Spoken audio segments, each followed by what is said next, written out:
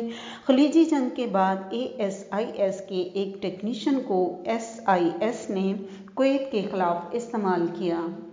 1950 کی دہائی میں SIS اور CIA نے مشترکہ طور پر ایران کے وزیر اعظم محمد مسعود کی حکومت کا تختہ پلٹنے کا ارادہ کیا۔ 1960 کی دہائی میں SIS اور CIA نے مشترکہ طور پر کام کیا۔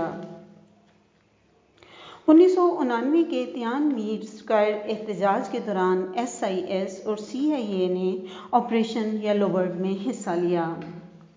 20ویں صدی کے آخر تک ایکویلین کی نگرانی کا نیٹ ورک ایک ایسے عالمی نظام میں تبدیل ہو چکا ہے جو ٹیلی phone calls, fax, e mails اور دیگر ڈیٹا ٹریفک سمیت پرائیویٹ اور تجارتی مواصلات کی بڑی تعداد میں تیزی لانے کے قابل ہے۔ یہ سب سیٹلائٹ ٹرانسمیشن اور ٹیلی فون نیٹ ورکس کے ذریعے ہوتا ہے۔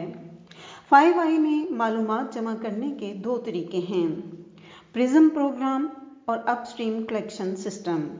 پرزم پروگرام گوگل، ایپل اور مائکروسافٹ جیسی ٹیکنالوجی فرموں سے صارف کی معلومات جمع کرتا ہے، جبکہ upstream system fibre cables اور بنیادی ڈھانچے کے ذریعے عام شہریوں کے مواصلات سے براہ راست معلومات اکٹھا کرتا ہے۔ اس پروگرام کا پہلا انکشاف 1972 میں عوام کے سامنے آیا جب NSA کے ایک سابق مواصلاتی تجزیہ کار نے امپارٹس میگزین کو اطلاع دی کہ NSA نے ایسی ٹیکنالوجی تیار کی ہے جو تمام سوویت کوڈ کو کچل سکتی ہے۔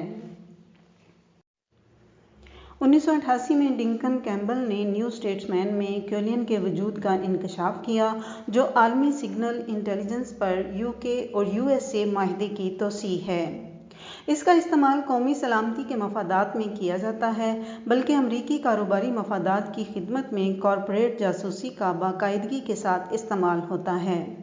1996 میں نیوزی لینڈ کے صحافی نکی ہینگر نے سیکرٹ پاور نیوزی لینڈ کا کردار برائے بین الاقوامی جاسوسی نیٹ ورک کے نام سے ایک کتاب میں ایکویلین کی تفصیل فراہم کی ہے، جسے یورپی پارلیمنٹ نے 1998 کی ایک رپورٹ میں ایک تشخیصی نظریہ کے عنوان سے پیش کیا تھا۔ مارچ 2000 میں پارلیمنٹ نے 5i اور ایکویلین نگرانی نیٹ ورک کے بارے میں ایک قرارداد طلب کی، جو اگر منظور ہو جاتی تو ایکویلین کو مکمل طور پر ختم کرنے پر زور دیا جاتا۔ 3 ماہ بعد ایکویلین پر عارضی کمیٹی قائم کی گئی، جو ایکویلین نگرانی نیٹ ورک کی تحقیقات کے لیے یورپی پارلیمنٹ نے تشکیل دی تھی، تاہم بہت سارے یورپی سیاستدانوں کی وجہ سے یورپی کمیشن نے ان تحقیقات کو روک دیا۔ ریاستہائے متحدہ میں کانگریس اراکین پارلیمنٹ نے متنبہ کیا کہ ایکویلین کا نظام امریکی شہریوں کی نگرانی کے لیے استعمال کیا جاتا ہے۔ مئی 2001 میں امریکی حکومت نے ایکویلین کے ساتھ ہونے والی تمام ملاقاتیں منسوخ کر دیں۔ مئی 2001 میں ہی BBC کی ایک رپورٹ کے مطابق امریکی حکومت اب بھی یہ تسلیم کرنے سے انکار کرتی ہے کہ ایکویلین موجود ہے۔ عالمی تجارتی مرکز اور پینٹاگون پر 11 ستمبر کے حملوں کے بعد دہشت گردی کے خلاف عالمی جنگ کے ایک حصے کے طور پر 5i کی نگرانی کی صلاحیتوں میں بے پناہ اضافہ کیا گیا۔ عراق جنگ میں 5i کے ذریعے اقوام متحدہ کے ہتھیاروں کے انسپکٹر ہینس بگز نے انسپیکشن کی۔ UN secretary general Kofi Annan کے دفتر کو برٹش ایجنٹس نے گھیر لیا۔ NSA کے ایک میمو میں UN ڈیلیگیشن پر ڈرٹی ٹرکس کے تحت عراق کے خلاف طاقت کے استعمال کے حق میں ووٹ ڈالنے کے لیے دباؤ ڈالا گیا۔ SIS اور CIA نے مغربی ممالک میں لیبیا کے افراد کی جاسوسی کے لیے معمر قذافی کے ساتھ نگرانی کی شراکت کی۔ 2010 تک 5i انٹرنیٹ کے امریکی حکومت کے درجہ بند ویژن کو SIPR نیٹ تک بھی رسائی حاصل ہے۔ 2013 میں NSA کے سابق کنٹریکٹر ایڈورڈ کی جانب سے منظر عام پر آنے والی دستاویزات میں انکشاف کیا کہ 5i کے ذریعے مشترکہ طور پر چلائے جانے والے متعدد نگرانی کے پروگرام موجود ہیں۔ مارچ 2014 میں بین الاقوامی عدالت انصاف ICJ نے آسٹریلیا کو ایسٹ تیمور کی جاسوسی سے روکنے کا حکم دیا تھا۔ یہ پہلا موقع ہے جب 5i کے ممبر پر اس طرح کی پابندی لگی۔ 5i کا اتحاد دوسری جنگ عظیم کے بعد عمل میں آیا، جہاں بڑی طاقتیں انٹیلیجنس اکٹھا کرنے والے انفراسٹرکچر کے اخراجات کو باہم مشترکہ تعاون کے طور پر استعمال کرتے ہیں۔ حالیہ برسوں میں ایڈورڈ سنوڈن کی دستاویزات سے یہ ظاہر ہوا ہے کہ وہ جان بوجھ کر ایک دوسرے کے شہریوں کی جاسوسی کر کے معلومات شیئر کر رہے ہیں۔ سنوڈن کے انکشافات کی وجہ سے 5i اتحاد تنازعات کا نشانہ بن گیا ہے۔ 2013 کے آخر میں کینیڈا کے وفاقی جج رچرڈ موسلی نے بیرون ملک پارٹنر ایجنسیوں کو اپنی نگرانی کے آؤٹ سورس کرنے پر CSIS کو سخت سرزنش کی۔ 51 صفحات پر مشتمل عدالت کے فیصلے میں یہ دعویٰ کیا گیا کہ عدالتوں کو اندھیرے میں رکھتے ہوئے CSIS اور دیگر وفاقی ادارے عالمی سطح پر نگرانی کے سلسلے میں 5i اتحادیوں کو غیر قانونی طور پر شامل کر رہے ہیں۔ 2014 میں نیوزی لینڈ کے NZSIS اور GCSP سے نیوزی لینڈ کی پارلیمنٹ نے وضاحت مانگی تھی کہ کیا انہیں 5i اتحاد کے ممبروں کی طرف سے کوئی مالی تعاون حاصل ہوا ہے۔ 5i کی طرف سے کسی بھی مالی تعاون کے انکشاف کرنے سے انکار کر دیا گیا۔ 2014 کے شروع میں شہری آزادی، انصاف اور داخلہ امور سے متعلق یورپی پارلیمنٹ کی کمیٹی نے ایک رپورٹ جاری کی جس میں اس بات کی تصدیق کی گئی کہ نیوزی لینڈ اور کینیڈا کی انٹیلیجنس ایجنسیوں نے 5i پروگرام کے تحت NSA کے ساتھ تعاون کیا۔ 1956 میں 2 ممبروں کے اضافے کے بعد سے 5i Australia, New Zealand, Canada, برطانیہ اور ریاستہائے متحدہ پر مشتمل ہیں۔ 5 ممالک کے مابین 5i مخصوص آپریشنوں کے ساتھ ایک خاص معاہدہ ہے۔